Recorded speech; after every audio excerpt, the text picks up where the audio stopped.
Hi guys, S1E02 here, and today I'm bringing you episode 2 of my Southend United career mode series. I didn't get to finish everything I said last episode, but I'll get into that in a short moment. Again, I will just quickly mention, yes, there is a fan in the background. I'm not turning it off. I'm not going to say this at the start of every episode, by the way, just at the start of a couple of video episodes. Well, I'm not going to turn it off, or I will literally end up melting. So you just have to deal with it. I have turned it down to the lowest setting in this commentary. I think in the last one it was still in the middle of settings, so it was a lot louder. So in this one it should be much more manageable.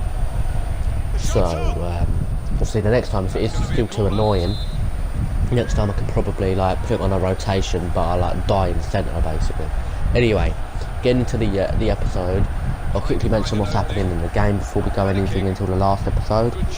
The game is against Kalmar. The team we've got out is Walton in goal. From left to right in the defence is Coker, Ferdinand, Thompson and O'Neill. Left to right in the midfield is Hinge, Woodsworth, Leonard and Atkinson. And up front is Robinsons and Cox. And straight away you got a bit of action. You shouldn't have lost the ball straight away anyway on the other side of the pitch, and they run up all the way over to the other side and get a very soft penalty, I think, and then they slot it in for 1-0 to Kalmar. Not the start we wanted. Absolutely just stupid decision. His first game on today as well.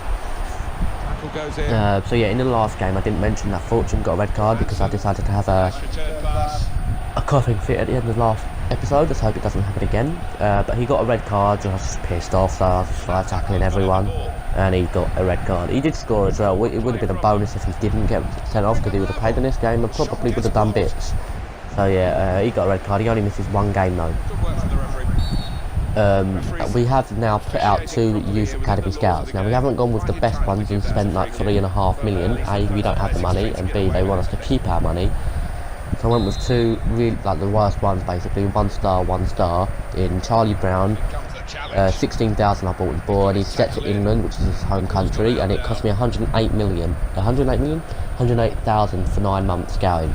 The second one is Sergio Moreno, again 16,000, set to Spain, his home country, but for some reason for 9 months this one was 216,000. So yeah. Now, to get this money back, obviously we're going to need to win the pre-season tournament, which is 2,070,000. If we get that, then we're set. Then we've got one of the board objectives by keeping that much in the wage budget, surely. I hope we do get it, but who knows.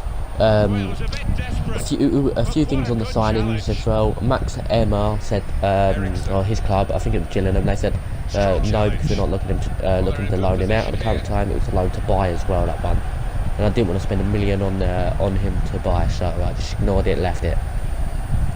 I've asked one of my scouts to scout Max Clayton. He's a young striker which has got really good stats. Like honestly quite decent stats for who he is. Zayn Hakim has actually signed for the club. He's a 17-year-old 54 rated striker. I bought him just for his pace. He'll come on like half time or something, or the 60th 70th minute, just get him behind the defence. As long as we work on his shooting, then he should score some important goals for the club. Who knows? That's basically everything I've written down already, and that's only 3 minutes, but we are going to do the Premier League predictions. Now, I did do this in the last career mode I was recording, but that never made it to the channel because bits went wrong, so yeah. I have made a few changes as well, because since that video I recorded, there's been a lot of signings. Not that many, but for the clubs I put in relegation, they've made some good signings, and I think it's going to be changed up. And now you might think I'm mental for the 3 teams I've put in relegations. Let's get started right now. We're going to do 18th, 19th and 20th place, like the relegation zone. Starting off in 20th, we've got Burnley. I know, Burnley. I don't know what they finished last season, but I think they're going to go 20th, unless they have a decent player to replace Michael Keane. He only left yesterday. He went to Everton for a fee that could rise to £30 million. Everton, by the way, are doing fucking magnificent. If they keep, I'll get to them in a minute when we talk about Everton actually. So yeah, Burnley, they're going to be in relegation unless they can replace Michael Keane, 100%. They're probably, he's just a brilliant centre back. I remember him against Arsenal last season. He was making countless amazing tackles. He probably kept it 0-0 for most of the game, or 1-1 in the other game. in 18th, no, in 19th, I didn't really know who to put, so I put Brighton.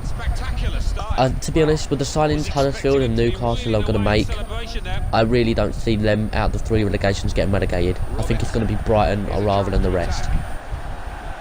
I don't want Brighton to go down for some reason. There's just a part of me that wants Brighton to come up and stand in the Premier League. Probably because I went to see Brighton, not football, I just went to the city Brighton, or the town.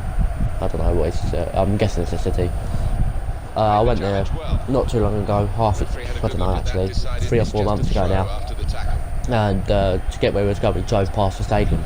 Quite a nice stadium from the outside, to be honest. Doesn't seem like it should be in the Championship with a stadium like that. That's literally the only reason I have. And this one was definitely very hard to put in there. Crystal Palace. I've put Crystal Palace in the last or the highest of the relegation spots. I just don't have any reasoning. I just don't see the teams above them coming down anymore. So that's the relegation. Crystal Palace, Brighton and Burnley. In the second half of the table, so 11th through 17th, we've got Watford, Stoke, AFC Bournemouth, Newcastle, Huddersfield, West Brom and Swansea. Huddersfield, I've put them in 15th, but I reckon they could go much higher. They've made a lot of signings and a lot of decent signings for the club they are. They've actually spent quite a lot of money, so I'm surprised on their business so far, and hopefully that doesn't overdo it and make their team chemistry very low down. They need to be smart about it and not do a Liverpool. Sign 20 players, they haven't signed that many, but it's just an over-exaggerated example. Sign like 20 players, lob them all in at once. The chemistry's not there because they don't play with each other. They need to bring them in gradually, maybe from the subs bench. But yeah, they could go much higher, but I'll put them in 15th for now. Swansea just on the brink of relegation. Who knows, Gylfi Sigurdsson could end up leaving. He could do. West Brom, I really don't know what to do with them. They're just a weird team. So put them in 16th, but I'm not going to talk too much in detail on them teams because it's just, yeah, not good teams really, are they? So from 6th till 10th, we'll go from 10th till 6th though. Leicester in 10th, they're going to withhold that spot, I reckon, but it depends because there is rumours of Riyad Mahrez leaving to Arsenal. Will it happen? I don't really know. To be honest, I'd rather not. He had one good season. He started to pick it up a bit when Shakespeare decided to come back to management instead of being a sit-back geezer. But anyway, we've got West Ham in 9th, Southampton in 8th, 7th is Manchester United. People might be shocked with that, but it depends on the signings. But this was actually really hard. 5th, 6th and 7th. Or 4th, 5th, 6th and 7th. We put Everton and Tottenham either 5th or 6th. I don't know what way around they're going to finish. Tottenham or Everton, 5th or 6th. They could be either way, I see. Depending, like, only because if Everton keep Romelu Lukaku, I can really see them pushing the top 4. Tottenham are not really good at Wembley currently, so they might struggle for the first, I don't know, 5-6 home league games. And if they pick up a couple of draws and maybe a few losses, they're just not going to be in it for the entire season, really. We did put Liverpool in 4th just. Who knows? I did say Everton could push that 4th spot. Liverpool, they're looking okay. They need to sort out their defence massively, and then I reckon they'll be decent. They need to stop getting injuries up top, like Sturridge, Coutinho and Firmino need to stay fit 100% as well. So does Sadio Mane. With them, if he has another breakout season, like if he has a second breakout season in Sadio Mane, and Liverpool don't break down when he goes to the African Cup of Nations or whatever it's called, then they could be sitting top 4. First season I've actually not put Arsenal up top. I've put them in 3rd. You might be thinking, yeah, you finished 5th last season, what the fuck are you doing in 3rd? Well, the Lacazette deal could go through in the next couple, like it said the next couple of days, the president of Lyon said, and that was either yesterday or the day before. So it could be completed today or it could be completed tomorrow. Obviously, when it is completed, you will know about it because I will be on the case. And obviously, if we keep Ozil and Sanchez, we are definitely pushing Champions League. Definitely, maybe even the title. I reckon we could push for the title, but I'm not going to put us in 1st, so I don't look clueless. In 2nd, we've got Chelsea, and they're just going to fall for it at some hurdles next season. I don't think they're going to do too much business. They've done obviously a couple of signings. I don't know if they have, to be honest. They're looking at a few anyway. They haven't actually done that many. Neither of us, to be honest. But up top is, you probably figured it out already, Manchester City, Pep Guardiola. First season didn't go to plan, didn't win nothing. Second season, I reckon they will win something, and that is the Premier League. I hope it doesn't. I hope Arsenal win, obviously, but we are going to predict Manchester City to win it. If Arsenal do make the signings needed, so Alexander Lacazette up top, lovely, a decent right mid, what can actually play right mid instead of Danny Welbeck or Theo Walcott, which is just dodgy. Then I reckon we'll be bits. We had Mahrez. If we do sign him and he does perform, then I'll hands down say I was wrong. But like we have already tried for him, Thomas Lemar. If we do keep trying for him, sign him for 40 odd million, then that'll be amazing. There are reports we had Mahrez going to Monaco as well. That'll be good. We had Mahrez to Monaco and Thomas Lemar to Arsenal. That would be good. But who knows? Arsenal, their season, I reckon this season's going to be a really good season for us. Might not win the Premier League, but I reckon we're going to show good strength. I hope we do win the Premier League so Alexis Sanchez doesn't leave next year either. He's coming to his age, needs to retire at Arsenal. Anyway, I will ruin the rest of the game now since there's only a minute left. Actually no, I won't, I'll leave it half a minute.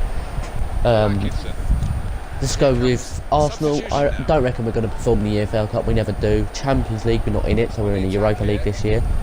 I reckon we could go and win it if we get the signings. And then we're back in Champions League football twice, hopefully. So yeah, I reckon we can win the Europa League, FA Cup, we might be able to win that as well. It'd be decent if we could. So yeah, we'll do bits, but that's going to do it for the commentary anyway, so we'll just end it here. We do end up losing this game 1-0, totally undeserved 1-0 loss, to be honest, in my opinion. We just couldn't get the shots off, couldn't get them decent enough either from the first episode. That one was good. This one was just dodgy. Hopefully the next episode's better, so we don't have to keep getting losses. It's pre-season as well, so we need to win the next game, who's first place as well. I'll get into that a bit next episode. But if you did enjoy the video and the Premier League predictions, be sure to leave a like on the video, comment your suggestions down below and what you think is going to happen in the Premier League season.